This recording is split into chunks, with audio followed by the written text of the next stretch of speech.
baadhattuu dandeessuu obsituu hundumaa yaada keetiin taa'ee if keessa gungumaa jazaa kee maal godhee du'aa'ii ta'e fudha waa'ee kee dubbachuun milmaan nahuudha gaafaan makhluuqaa hin dhalatin ganaa laalattee callistee obsite fatanaa ani siin dhidhiitee garaasitti iyya ati immoo gammaddee jette ilmootiyya osoo naahuun harkin dura na jaalattee baatii sagal guutuu garan na ba'atte ifannootan qabdu jaalalti ta'e uumaa naaf dhibamuun takkaa sitti hin fakkaanne humaa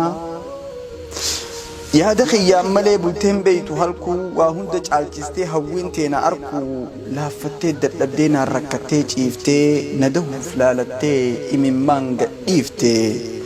waan ati naaf taate jechi naaf hin ibsu akka biraa bu'ee qalbii teessin cabsu onnee too yaa qaalii mallattoo gaarummaa mee akkam naaf jirta na dhageessaa ummaa